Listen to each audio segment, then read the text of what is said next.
Vamos começar então a nossa última sessão. John, está pronto?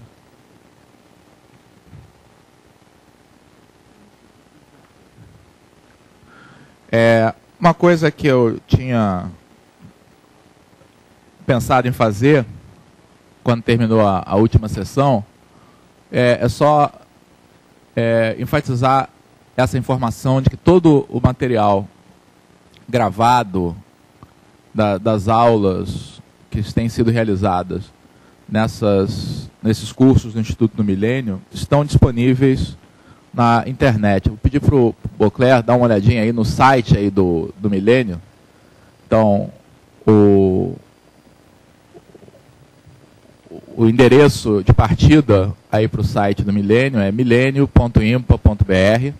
Não tem o www antes, as pessoas às vezes se confundem com isso, é simplesmente milenio.impa.br. E aí, se vocês clicam em resultados, tem a íntegra de todas as aulas dadas nesse programa, exceto a do primeiro dia do primeiro programa, né? Então tem 2 aulas aí que se perderam. Todas as demais estão presentes, então tem as diversas fases, estamos na 5ª fase agora. O Beauclerc está dizendo que foi somente a primeira aula do primeiro dia. Que por coincidência ou não, foi a minha aula. E de modo que todas as aulas foram gravadas, menos a minha. O Beauclerc disse que é marcação, mas não é por amizade, porque ele, na verdade, ele gravou, mas estava muito ruim e ele jogou fora. Mas foi somente a primeira aula. Então, quando a gente clica num desses links, só pedir aí para o Beauclerc mostrar uma dessas aulas, de uma das fases anteriores, qualquer uma delas. Então, é claro que esses arquivos são arquivos grandes, então baixar esses arquivos demora um certo tempo. Então, o pessoal de alguns dos locais tem se organizado para alguém fazer o download de todas as aulas. Nós temos uma lâmpada, certo? Porque a primeira lâmpada eu já sei como é que ela está. Então, essa é uma aula do Morgado. Então, o que eu fiz aí é o típico passo inicial de um raciocínio recursivo, certo? Abrir o problema em casos e fazer o problema recair em problemas de tamanhos menores. Vamos ver, se a primeira lâmpada estiver desligada, o que eu tenho que fazer agora, hein? É montar, né, configurar a minha bancada. Isso tá bom. Só que a minha bancada tem que estar existe. Então, o pessoal de diversos locais tem tomado a iniciativa das pessoas baixarem isso aí durante a madrugada, seja lá o que foi, e fazer um CD, tá, com as aulas. O pessoal pode fazer isso, é claro. Estou gordo.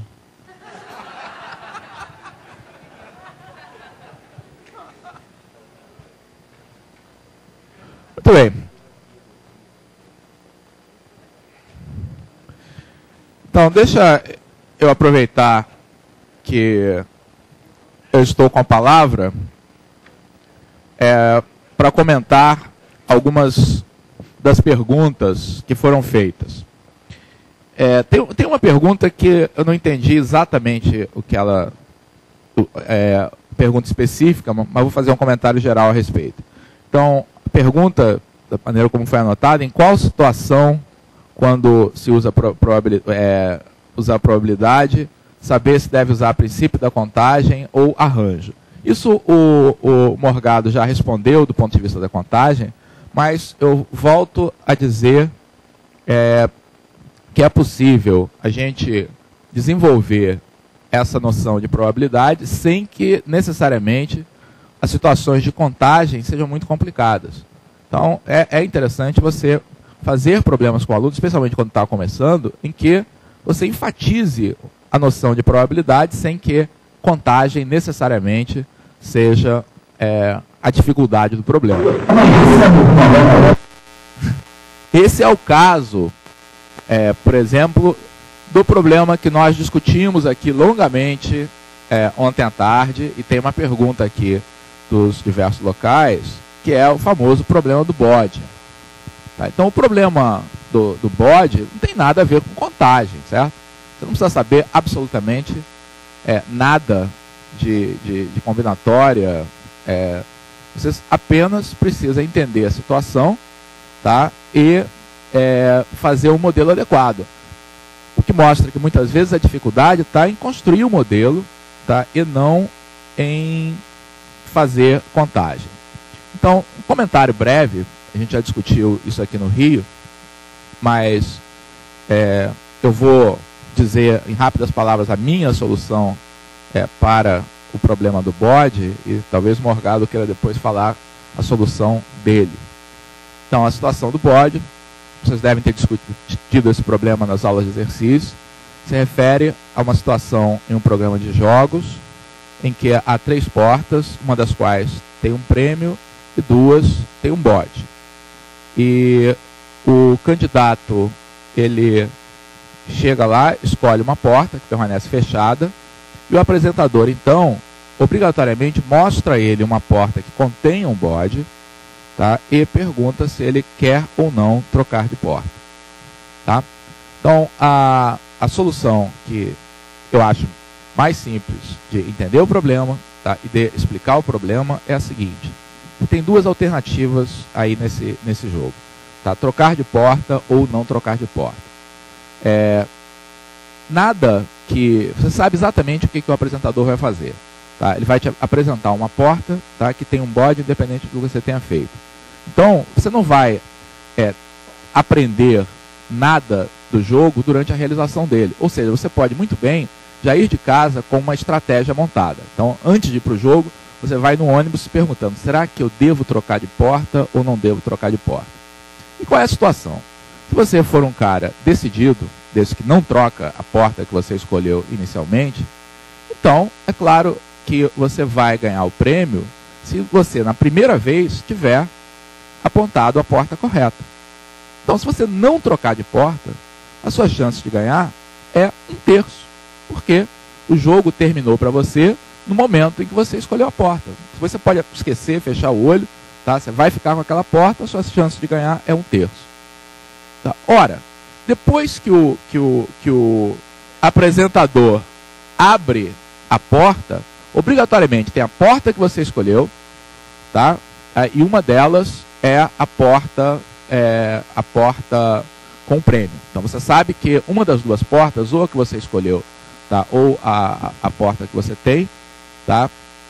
É a porta do prêmio. Portanto, o acontecimento de você ganhar ou não o jogo, tá? É complementar, caso você troque de porta ou não. Ou seja, toda vez que você troca de porta, você vai ganhar exatamente nos casos em que você ia perder antes.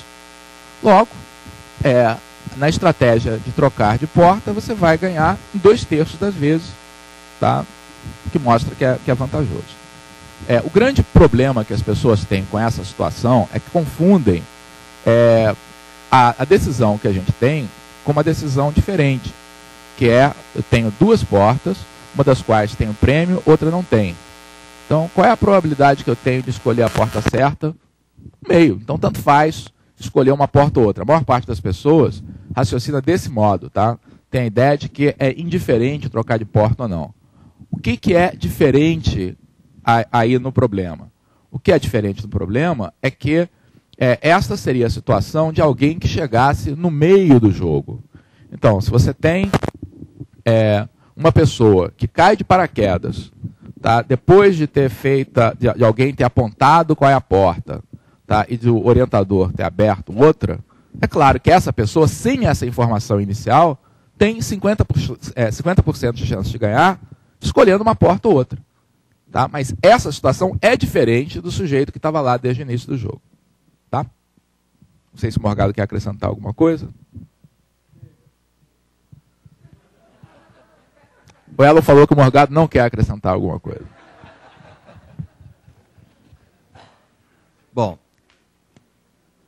tá falando aqui? Ah, sim. Alguém quer fazer uma pergunta? Alô? Posso falar? Não, bom dia. Uma pergunta com relação à probabilidade, né? Para o Paulo César, pode ser? É uma pergunta que parou na minha mente, mas assim, não sei se ela é tão coerente. Os espaços amostrais finitos, por mais complexos que seja, é sempre possível transformá-lo num equiprovável, e se forem infinitos?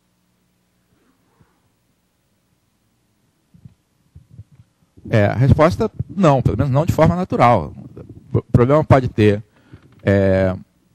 pode ter um espaço amostral finito, mas não tem nenhuma razão pela qual essas probabilidades devam se comportar de forma equiprovável. Por exemplo, você pega um cubo e modifica esse cubo, transforma num paralelepípedo. Tá? E aí a chance de sair cada face pode ser modelada por um modelo probabilístico, mas não tem mais nenhuma razão para ser equiprovável, nem nenhuma forma de transformar esse problema num problema equiprovável. Então a resposta é não. Bem, eu estou aqui com uma lista do Espírito Santo, mais precisamente em São Mateus. Então, são 4 perguntas e vamos então fazer esse bloco para responder lá ao pessoal de São Mateus. Primeira pergunta, diz que no problema número 24, Teorema de Pitágoras, assume-se que a pirâmide do enunciado admite uma esfera circunscrita. E ele, então, quer um comentário sobre o assunto. O comentário é que o enunciado fala que a pirâmide é regular. Então, temos que saber o que essa palavra quer dizer. Tá? Uma pirâmide, ela é regular quando, em primeiro lugar, a base é regular. Né? Quer dizer, um polígono que tem todos os lados iguais e ângulos internos iguais, etc. Um polígono regular. Além disso, a projeção do vértice superior sobre o plano da base é o centro da base. Tá? Quer dizer que a altura cai no centro da base. Então, obrigatoriamente, na pirâmide regular, esses ingredientes já existem. Né? Então, a base é irregular e a altura cai no meio. Isso faz com que todas as arestas laterais sejam idênticas, todas iguais. Bom, imagine então essa perpendicular do centro da base. Todo ponto dessa perpendicular já é naturalmente equidistante de todos os vértices da base. Então, basta que eu encontre um ponto, né, dessa perpendicular cuja distância a um dos vértices da base seja igual à distância ao vértice superior. Esse ponto, ele é garantido a existência dele porque ele está no plano mediador de uma das arestas laterais. Portanto, toda pirâmide regular admite uma esfera circunscrita, toda. Assim como admite uma esfera inscrita também. Então, a palavra pirâmide regular no enunciado já garante a existência dessa esfera. Só um pequeno adendo. Se a pirâmide tiver base triangular, não precisa ser regular. Ah, sim, claro. Não, mais do que isso. Mais do que isso. Se a pirâmide tiver base irregular, ou mais geralmente inscritível no círculo, ela também vai admitir uma esfera circunscrita. Pensa no círculo circunscrito e vai deixando uma esfera crescer, tá? Vai ter um ponto que essa esfera vai bater lá no outro vértice. Então, se ela tiver uma base que possa ser inscrita no círculo, ela sempre vai ter uma esfera circunscrita. Claro, o que eu disse que não é que a pirâmide só admite uma esfera inscrita se for regular, não. Falei o contrário, porque se é regular, admite uma esfera circunscrita. Se não for, também pode admitir. A segunda pergunta vai para o PC, se bem que ele já respondeu em parte durante a aula, não custa passar a palavra a ele.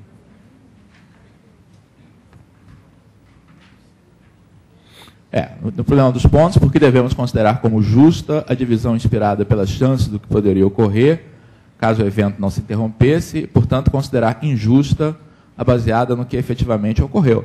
Essa discussão de justa ou injusta dá pano para muita manga. Tá? Todo o desenvolvimento da chamada teoria dos jogos, tá, é baseada exatamente em você ter critérios que sejam aceitáveis de justiça ou injustiça. E boa parte da discussão que houve sobre esses problemas ao longo dos séculos é exatamente essa. Tá? A solução que a gente está considerando como justa, baseada em probabilidade, ela é adequada à nossa maneira aí de pensar hoje em dia, tá? Mas certamente não era muito muito canônica para as pessoas da época aí do Renascimento. Então, tem uma questão aí filosófica que não é puramente matemática.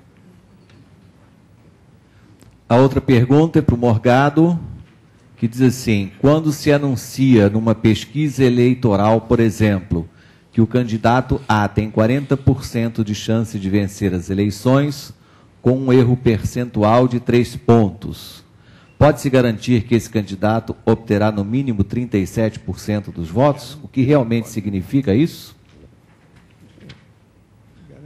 Bem, essas pesquisas eleitorais, elas são feitas, de modo geral, para... elas são feitas, quer dizer, vou dizer o que ocorre na vida real.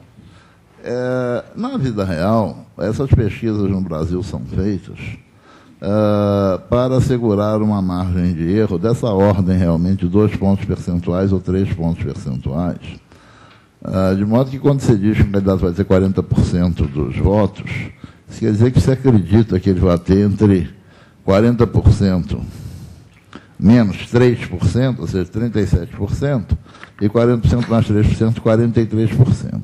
Essas pesquisas são feitas com um certo nível de confiança. Esse nível de confiança é, em geral, de 90% a 95%, certo? Isso quer dizer que esse procedimento, se repetido, em média, assim, 100 vezes, em 95% das vezes ele vai acertar. Em 5% das vezes vai errar. Se vocês repararem direito, essas pesquisas são feitas no Brasil, usualmente, para a eleição, são feitas, nós temos o quê? 27 unidades de federação, certo? 5% de 27, aproximadamente 1.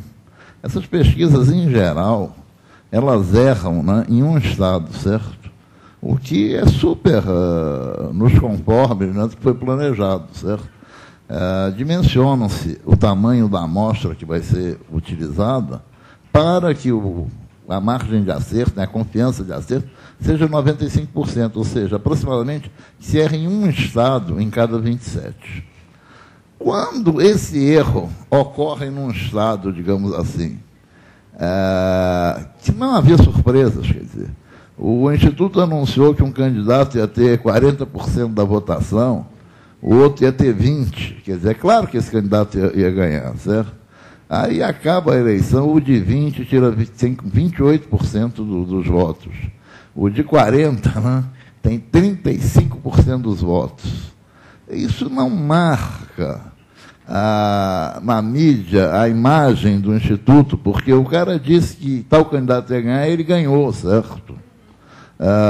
Esses erros, a gente, em geral, a gente nem nota, mas sempre há erro em um ou dois estados. O chato é que quando a situação está... um instituto anunciou que um candidato vai ter 40%, outro vai ter 37%. E aí, chega na hora do resultado, o candidato que estava previsto com 37% acabou ganhando a eleição. Esse erro marca. Aí dizem que as pesquisas são manipuladas, que os institutos erram, etc. e tal, e não é nada disso. Essas pesquisas, você tem maior precisão quando você usa uma amostra muito grande. Mas é muito caro usar uma amostra muito grande, certo? Amostras, em geral, da ordem de tamanho de 4 mil entrevistados, te garantem um erro de 2 pontos percentuais apenas, com 95% de confiança. Para você melhorar esse negócio, você ia ter que botar a pesquisa sobre 10 mil, né, para diminuir essa margem de erro, para manter os 2%, mas com uma confiança maior, certo? Então, o que se usa é isso na vida real. Essas pesquisas todas desses institutos, quando são publicados, você pode ler em princípio, hoje eles são obrigados a indicar a margem de erro, você pode acreditar em princípio que elas são feitas com confiança de 95% e margem de erro da ordem de 2% a 3%. Certo? O único comentário é que, normalmente, você está dizendo que eles são obrigados a dizer o nível de confiança? Normalmente agora isso não é publicado. Não, agora são. São obrigados a dizer, mas nem sempre é publicado. Então... porque, na realidade, ele não é um instituto que publica o resultado da pesquisa. Né? O instituto comunica ao Tribunal Eleitoral o resultado da pesquisa. E a imprensa publica, né, o resultado. Essas pesquisas são bem feitas. quando elas erram, é uma contingência. Sempre, em cada eleição brasileira, em um estado vai haver um erro, certo? Já houve erros muito piores nos Estados Unidos. Né? Nos Estados Unidos, a eleição do Truman, né? Houve manchete de jornais, né? Houve jornal que publicou o resultado da pesquisa do Instituto Gallup, e após a eleição saiu que o Dewey tinha ganho, né? E no dia seguinte viu-se que o Truman tinha ganho. Né? Essas pesquisas são feitas com seriedade, né? E com margem de erro de um Estado, né? Com 90%. Né? O nível de certeza significa que, em média, a cada eleição eles vão errar as previsões de um Estado. Ok, Morgado. Agora uma pergunta ainda de São Mateus para o professor Elo. Bom, eu queria começar dando as boas-vindas ao pessoal de São Mateus, que eu, infelizmente, não mencionei, porque não está na minha lista, e mencionei um lugar onde não houve a reunião esse ano, e, infelizmente, eu não tenho aqui o nome da pessoa que dirigiu, que se intitulou tutor, mas queria me congratular com ele, porque mostrou, através dessas perguntas e tudo mais, que foi um êxito. Então, parabéns ao Espírito Santo, em particular a São Mateus. A pergunta aqui não é bem uma pergunta, é uma informação que é bem-vinda, que um grupo de alunos bolou, vou ler aqui, um grupo de alunos bolou uma bela solução para o problema 15 de equações de segundo grau. Considerou o vértice oposto ao lado dado, percorrendo a elipse, cujos focos são os extremos do lado dado. Eu menciono com grande satisfação essa solução, porque uma das frustrações que eu tive aqui nesse curso foi que ninguém se apresentou como tendo resolvido esses problemas, o 15 e o 16, que eram os problemas mais bonitos, que era o problema de mostrar que de todos os triângulos que têm o mesmo perímetro, aquele de maior área é o equilátero. E começando... aqui no Rio de Janeiro, né? Vocês todos considerem-se com a orelha puxada.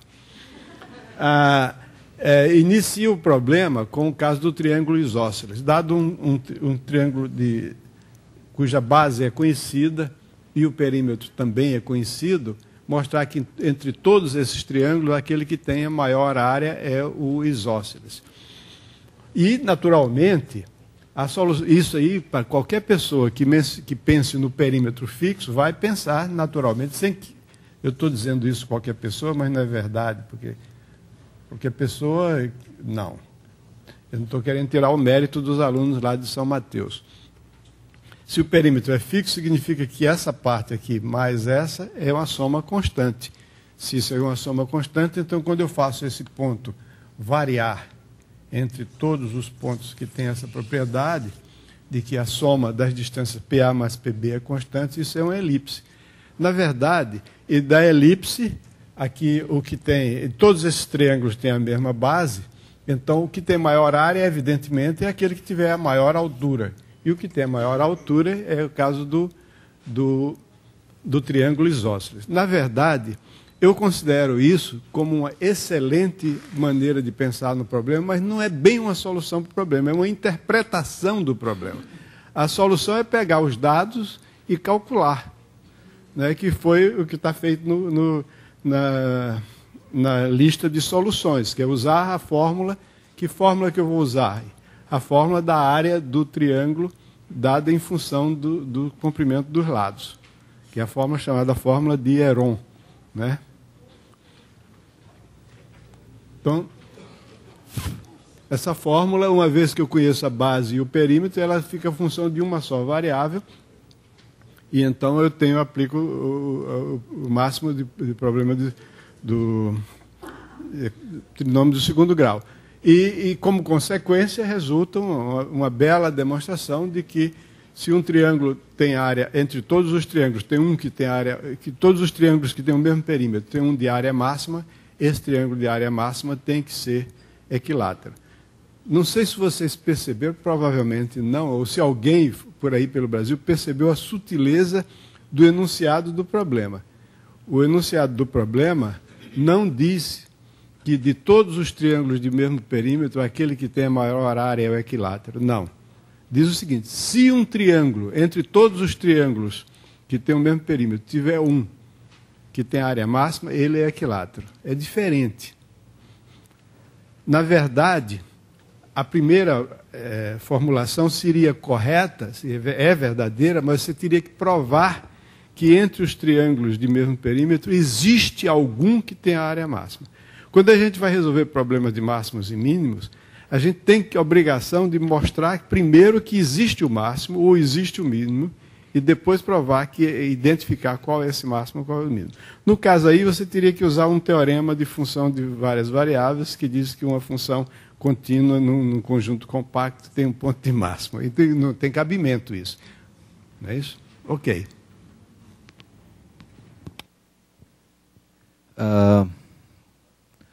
Para mim, perdi. Não, agora São Mateus, já saímos de São Mateus, agora Rio Grande do Sul e Minas Gerais. Lembrando que eu fiz 2 problemas de construções geométricas e tanto os gaúchos quanto os mineiros lembram que o segundo também poderia ser feito usando a mesma técnica do primeiro, ou seja, usando a média geométrica. Concordo que é verdade, até os mineiros dizem, é mais simples. Tá, tudo bem. Mas eu usei outra forma que é para ilustrar, evidentemente, uma outra maneira de resolver. Então, os dois estão com razão. Os mineiros também disseram que no problema das 2 circunferências tangentes que há uma outra solução. Isso é verdade e vocês aqui no Rio de Janeiro não perceberam. O problema... Então, vão ficar devendo, tá?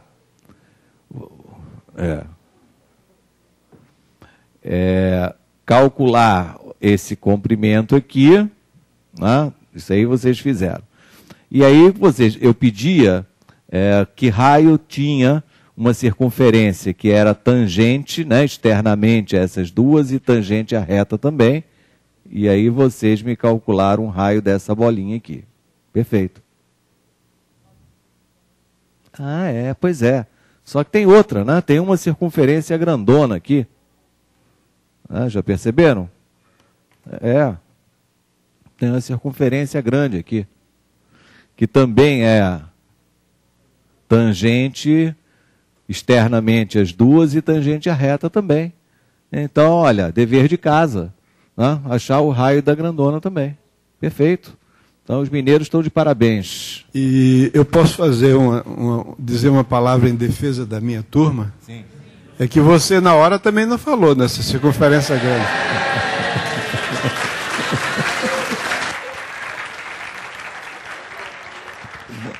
Tá bem.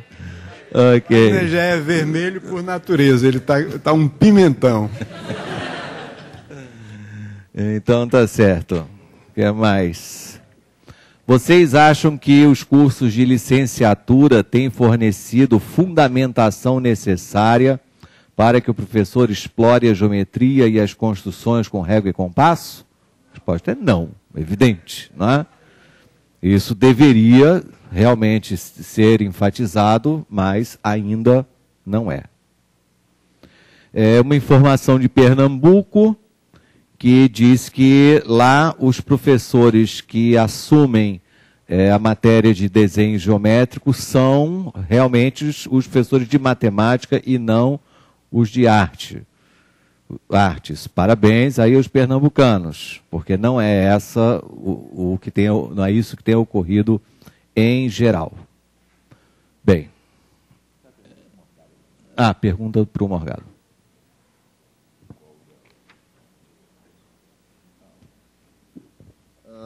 Uma pergunta do Rio Grande do Sul. Por que na definição de raiz quadrada de um número A maior que zero, não é considerado o valor B menor que zero, tal que B vezes B igual a A? Se na definição incluímos o valor negativo, as soluções de uma equação irracional seriam as mesmas soluções do polinômio de grau 2 que se obtém no procedimento de elevar ao quadrado para eliminar o radical. Isso me parece razoável. Algum problema que não estou vendo? Bem, eu não concordo muito com a premissa, né? Porque na definição de raiz quadrada de um número A positivo, não é considerado o valor B menor que zero. Eu, pelo menos, defino, e vejo a maioria das pessoas definirem, raiz quadrada de um número A como sendo alguma coisa que elevado ao quadrado dA. Então, para mim, por exemplo, o número 9 possui duas raízes quadradas, porque eu conheço dois números que elevados ao quadrado são iguais a 9. Eu conheço o número 3 e conheço o número menos 3. A raiz quadrada de 9 é, para mim, qualquer coisa que elevado ao quadrado dê 9. E, de modo, quando eu tenho que resolver uma equação, como, por exemplo, achar os valores de x, tais que x ao quadrado igual a 9, né? Eu estou querendo exatamente encontrar os números que elevados ao quadrado dão 9. Eu quero encontrar exatamente as raízes quadradas de 9. Para mim são duas, não? 3 e menos 3. O problema que causa confusão nos nossos alunos e gera más interpretações é apenas um problema de notação. Como representar a raiz quadrada de 9? Os matemáticos acharam melhor usar esse sinal para representar das duas raízes quadradas. Estou trabalhando somente com raízes quadradas de números positivos, não conheço números complexos, estou no campo real, etc. Os matemáticos acharam melhor não usar o mesmo sinal para representar duas coisas diferentes. E eles adotaram, então, esse sinal para representar das duas raízes quadradas aquela que é a positiva, certo? Então, embora o 9 tenha duas raízes quadradas, que são 3 e menos 3, quando se usa esse sinal, está se representando apenas a raiz quadrada positiva. Quando se usa esse sinal, está se representando apenas a raiz quadrada negativa. E quando a gente quer, abreviando, considerar as duas raízes, a gente usa esse sinal. Por exemplo, se eu estou resolvendo a equação x ao quadrado igual a 7, as soluções dessa equação são as raízes quadradas de 7, são os números que ao quadrado dão 7. Como eu represento esses números? Represento assim. Há duas soluções aqui. Um número positivo, que eu escrevo assim, e outro negativo, que eu escrevo assim. Exatamente por isso, quando você tem aquela fórmula que, no Brasil, impropriamente, se denomina a fórmula de Bhaskara, no Brasil e só no Brasil, a gente escreve as raízes da equação assim, ó. Não? Se esse sinal aqui servisse para representar as duas raízes, a gente escreveria assim.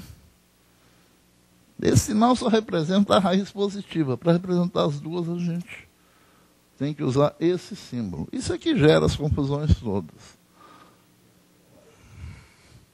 Eu queria falar uma coisa, mas não se refere diretamente a isso. Não.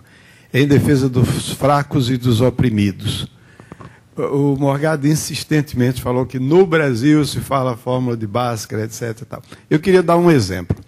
No Brasil se chama Teorema de Tales. É um teorema que diz que quando se traça uma paralela a um dos lados do triângulo, ela divide os outros dois lados em partes proporcionais. Esse teorema, na França, é chamado de Teorema de Tales. Na Alemanha, o Teorema de Tales é o teorema que diz que o ângulo inscrito numa semicircunferência é reto. E as histórias de matemática escritas por pessoas que pesquisaram as vidas dessas pessoas dizem que o Teorema de Tales é esse que é chamado na Alemanha Teorema de Tales. O outro, não sei por que é chamado de Teorema de Tales. Isso não é só no Brasil, não. Os franceses também chamam de Teorema de Tales. E outro dia eu vi em um livro recente publicado na França uma admissão do autor que diz assim: admitimos que nós não sabemos por que esse teorema é chamado de teorema de Tales. Mas esse é o hábito aqui na França e vamos continuar assim. De modo que essas coisas acontecem, não é só no Brasil, não. Na França também acontece.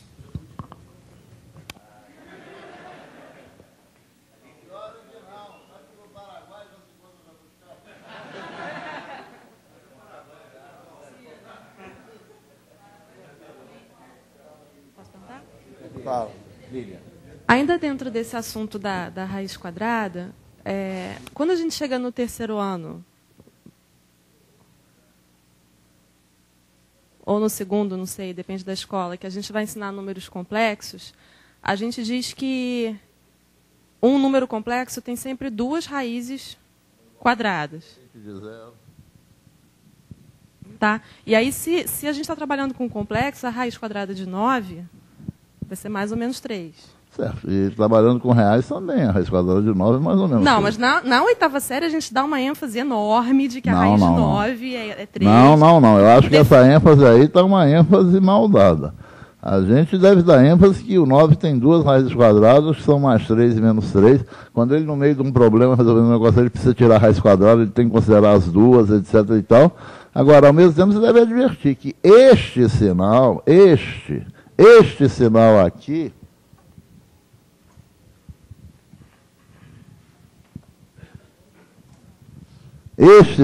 aqui, não é o sinal de raiz quadrada. Esse sinal é o sinal que representa das duas raízes quadradas aquela que não é negativa. Mas então as definições que estão nos livros de raiz quadrada estão erradas. Porque a definição não, isso é questão um valor positivo. Olha aqui, Lilian, eu tenho aqui, acabei de receber uma mensagem do Rio Grande do Sul que prova que o Morgado não leu a minha apostila, porque diz o seguinte, mas eu também não li a dele. Mas... A do Rio Grande do Sul diz, o Wagner disse que eu não li por uma razão muito simples, é que não existe. O pessoal, alguém do Rio Grande do Sul falou uma coisa correta. Diz aqui, mas a definição da apostila só considera o valor positivo. E tem 3 exclamações. De fato, é uma questão eu acho que fica muito mais claro dizer que a raiz quadrada de 9 é 3. Ao outro, menos 3 é menos a raiz quadrada de 9. E ao contrário do que o Morgado diz, eu acho que isso que eu estou afirmando aqui, que menos 3 é menos a raiz quadrada de 9, está sendo provado pelo fato de que naquela fórmula tem mais ou menos. Que é mais a raiz quadrada ou menos a raiz quadrada. Se ambos fossem raiz quadrada, era mais a raiz quadrada nos dois casos, não era menos a raiz quadrada. O problema é que a gente usa a palavra raiz quadrada em dois sentidos. O conceito de raiz quadrada e a leitura daquele símbolo. Ninguém tem paciência de ler aquele sinal como sendo valor não negativo da raiz quadrada de 9 igual a 3. A gente faz o abuso de linguagem na leitura. Raiz de 9 igual a 3. Todo mundo lê assim. Eu só quero registrar aqui que a pessoa que me mandou essa mensagem do Rio Grande do Sul está coberta de razão. A apostila, a minha que eu escrevi, recomenda que dos dois números cujos quadrados são 9, só o positivo seja chamado de raiz quadrada, o outro é menos raiz quadrada. Pronto, eu acho que é uma atitude coerente. E coerente com a fórmula também. Mas está coerente com a definição não dos complexos? Eu admito que não está coerente com a maioria. A maioria pensa como o Morgado. Mas não é uma questão de maioria, é uma questão da minha convicção. Mas eu acho que a minha experiência é igual a do Morgado. Quer dizer, se você não sei, coloca... a maioria, mas não é a minha. Essa distinção entre o símbolo e o conceito é complicado para o aluno. Quer dizer, então, eu também faço como Morgado de definir a raiz quadrada como sendo o número cujo quadrado é ele, então 9 tem duas raízes quadradas, e enfatizar que esse símbolo... Não, é essa definição, Paulo César, que estabelece uma distinção entre o símbolo e o conceito. Na minha maneira de ver, não há uma distinção entre o símbolo e o conceito. Exatamente, então, tanto você como o Morgado estão usando argumentos contrários... Não, mas... Argumentos contrários às suas posições para justificá-la. Quer dizer, o símbolo, quando eu digo que raiz quadrada de 9 é 3, eu escrevo raiz de 9 e uso o símbolo, não há diferença nenhuma entre o conceito e o símbolo. Mas o isso número causa... menos 3 é menos a raiz quadrada de 9. Mas isso e causa... o conceito... Exatamente a dificuldade que a Helena acabou de A montar. perplexidade que você disse que não é conveniente causar essa perplexidade, ela é causada pela diferença que você está estabelecendo entre o símbolo e o conceito. O símbolo significa só a positiva e o conceito é que pode ser positivo ou negativo. Eu acho que quando chega na situação que a Lívia colocou, isso vai causar problema, porque você é obrigado a falar. O Elon, da forma que admito você isso. define, como é que quando você chegar explica nos números complexos, quem que vai falar em números complexos? Quais são os problemas que vão aparecer com números complexos nesse nível? Quando chegar lá, você... Acho que a linguagem tem que ser adequada a cada nível. Eu acho que do jeito que o Elon está explicando, fica mais fácil para você explicar para o aluno, até mesmo dentro da fórmula de Bhaskara. Acontece... Pode dizer fórmula de Bhaskara. Obrigada. Na França eles dizem fórmula de Bhaskara. E o problema é que quando fosse dar aula e alguém da direção, algum outro professor estiver explicando dessa forma, vai achar que é um absurdo, porque não aprendeu daquele jeito. Então, acho que antes de você explicar isso para o aluno, dessa forma, você tem que explicar para a escola, até mesmo para você não tomar uma advertência antes, né? Porque senão vão achar que você está explicando errado. Porque todo mundo aprendeu do jeito que o Morgado e do jeito... Verdade, verdade. Admito isso. Eu acho que eu sou uma minoria de um, provavelmente.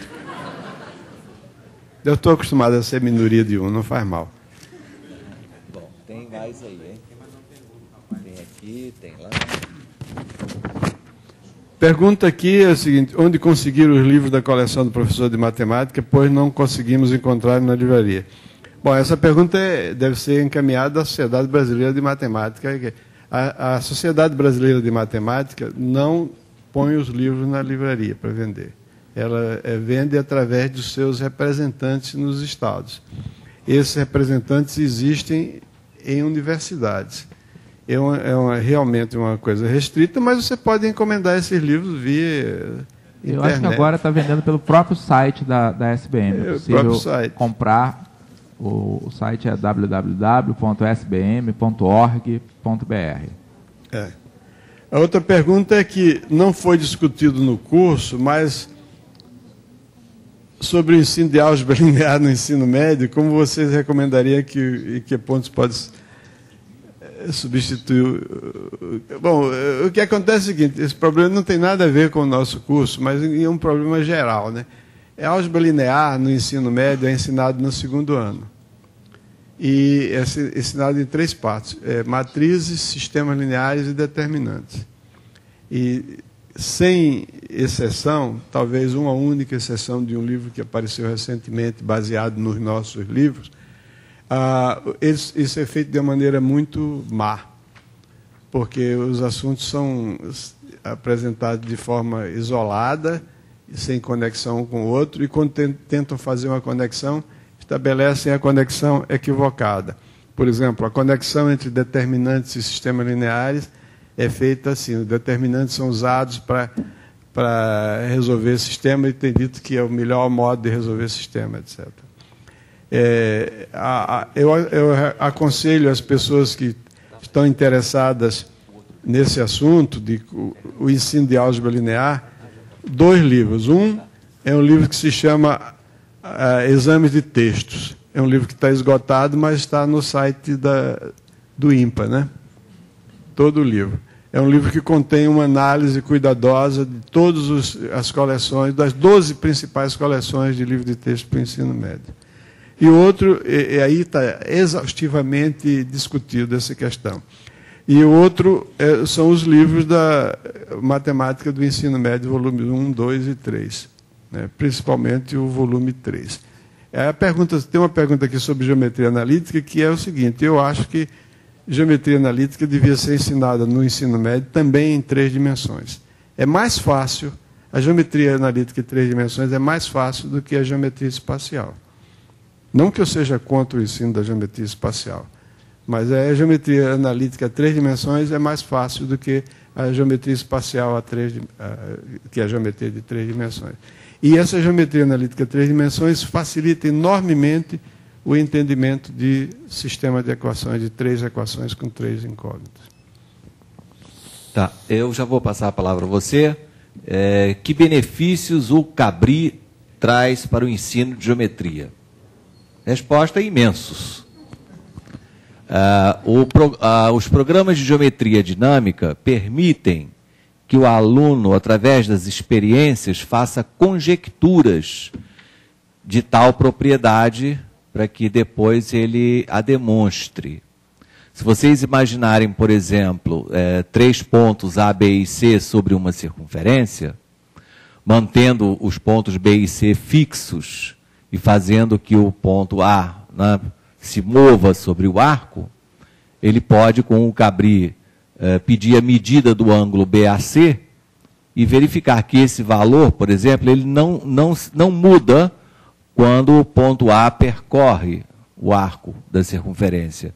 Quer dizer, isso é uma coisa surpreendente para quem vê pela primeira vez. Quer dizer, eu estou mudando aqui o ângulo, mas o valor do ângulo não está se modificando. Então, deve ter alguma coisa por trás disso. E aí sim, o professor, então, vamos tentar demonstrar isso. Então, o que antes, né, era as descobertas geométricas eram impostas pelo professor, que iniciava a sua aula assim, propriedade ou teorema, vamos demonstrar esse fato, e as coisas aconteciam. Hoje, nós podemos fazer com que o aluno conjecture, descubra por si, e aí o professor vai e auxilia o aluno na justificativa de por que tal fato realmente está acontecendo. Então, esses programas de geometria dinâmica têm essa imensa vantagem, né, de fazer com que o aluno possa, por si, descobrir a maioria, né, dos resultados geométricos. Além disso, enfim, tem recursos inúmeros que permite que você movimente ou deforme a sua figura e você possa verificar que propriedade se mantém ou não. Enfim, as vantagens são inúmeras e nós aqui recomendamos fortemente, né, o uso do Cabri. Muito bem, agora temos um aluno aqui do Rio que vai fazer uma pergunta ao vivo. Ainda em geometria, professor Wagner, quando trabalhamos com o teorema de Pitágoras, o que temos basicamente é que uma dada área pode ser expressa como a soma de outras duas, desde que construída num sistema conveniente, que é o triângulo retângulo. Quando isso foi generalizado para o caso de 3 dimensões, e usamos o sistema de eixos, nós tivemos que o quadrado de uma área é igual à soma dos quadrados de outras 3 áreas. O que eu quero saber é o seguinte: qual é o significado geométrico de se pegar uma área e se elevar ao quadrado, já que aí nós saímos do espaço R3? Não, é o quadrado do número que representa aquela área. Né? Tudo isso bem, que o teorema quer dizer. Eu não estou dando significado existe significado geométrico para o que é uma coisa medida em metro elevado à quarta, por exemplo. Não sei se é isso. Existe sim um significado geométrico, mas não está ao alcance dos alunos aqui. Do mesmo modo que existe a noção de vetor, existe também a noção de bivetor, que é uma noção um pouco bem mais complicada. Isso foi uma álgebra chamada álgebra de Grassmann. E aquela fórmula, que o quadrado da área é igual à soma dos quadrados das outras 3 projeções, significa que o comprimento, aquela área ali é o comprimento de um bivetor. O comprimento de um bivetor ao quadrado é a soma dos quadrados dos comprimentos das suas 3 projeções. Então, isso é uma coisa que pode ser justificada geometricamente através dessa noção de bivetor, que é uma noção que ocorre em geometria avançada. Tá. Bom, o que mais ainda aqui? O que temos aí, Paulo César? Eu assumo então essa pergunta final aqui. Uma pergunta interessante a respeito do jogo da Sena. A pergunta nos perturbou um pouquinho, porque ela veio, na realidade, com uma informação errada. Mas já conseguimos aqui, numa conversa, corrigir o enunciado que veio. É que no jogo da Sena, você aposta visando ser premiado. No jogo da Sena são sorteadas 6 dezenas e você tem apostas, né? Você escolhe as dezenas, você aposta, né, em grupos de dezenas. Se as dezenas sorteadas forem as dezenas em que você apostou, você vai ganhar um dinheiro muito interessante, certo? Muito interessante.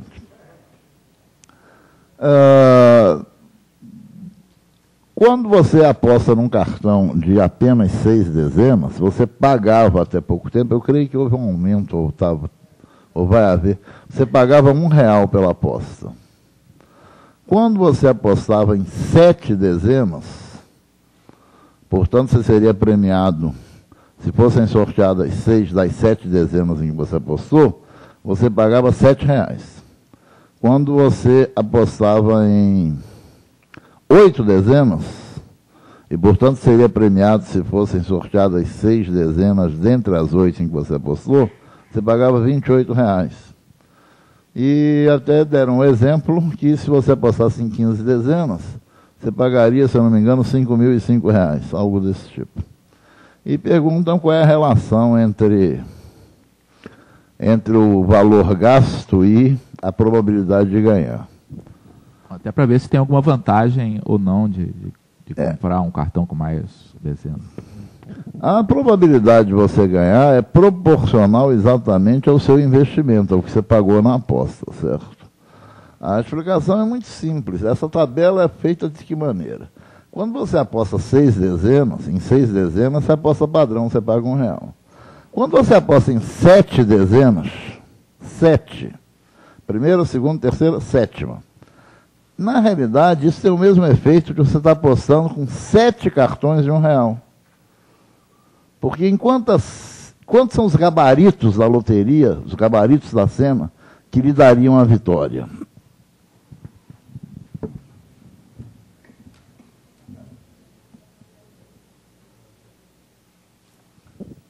Você apostou nessas 7 dezenas aqui, ó. Isso equivale a você ter um cartão com estas 6 dezenas. Tem um outro cartão com estas 6 dezenas. Tem um outro cartão com essas 6 dezenas. Quantos cartões de 6 dezenas, com quantos cartões de 6 dezenas você está realmente concorrendo, você está com cartão de 7 dezenas? 7 cartões, né? É fácil ver isso, porque para a partir daquelas 7 dezenas você formar um cartão de 6 dezenas, é só excluindo uma de cada vez, certo? Então você ter um cartão de 7 dezenas é equivalente a você estar com 7 cartões de 6 dezenas. Portanto, você deve pagar 7 vezes R$1, R$7. Né? Se você tem um cartão de 8 dezenas, quantos cartões de 6 dezenas equivalem a esse cartão de 8 dezenas? Para você formar um cartão de 6 dezenas a partir do cartão de 8, é só excluir 2 dezenas, certo? De quantos modos você pode excluir as 2 dezenas desse cartão de 8? Primeira dezena para escolher 8, segunda dezena para escolher 7, mas aí contou 2 vezes, né? 8 vezes 7 sobre 2, né? 28, certo? Então você concorrer com o cartão de 8 dezenas equivale a você concorrer com 28 cartões de 6 dezenas. Portanto, você paga R$28. A tabela de preços dessa loteria aí é exatamente você paga por uma aposta múltipla, né? A mesma quantidade que você pagaria se você tivesse desdobrado essa aposta múltipla em apostas simples de cartões de 6 dezenas. E a probabilidade que você tem de ganhar é exatamente proporcional ao número de apostas simples que você fez, ou seja, ao preço que você paga. Né? De modo que não há vantagens nenhuma em jogar 7 cartões de de 6 dezenas, jogar um cartão de 7 dezenas, né? É equivalente. Morgado, você podia talvez acrescentar uma palavrinha dizendo que há vantagens, sim, em vez de jogar 7 vezes diferentes, em 7 apostas.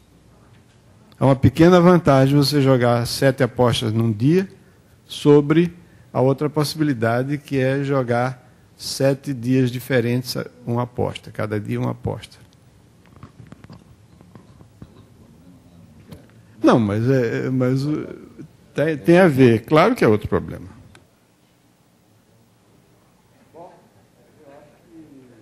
Mais havendo a dizer, considerando a cara de fome dos presentes, que eu imagino que seja comum a todos os demais, exceto aqueles nos estados onde não há a hora de verão. Então, os estados onde há a hora de verão, o pessoal ainda não está com fome.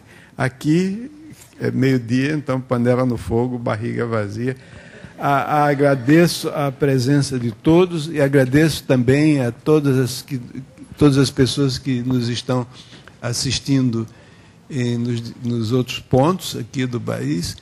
Espero revê-los dentro de 6 meses e espero que o número de lugares participantes seja aumentado conforme os nossos planos. É isso? Para atingir cada vez mais o número de pessoas e que o interesse e o entusiasmo de vocês se mantenham. Obrigado.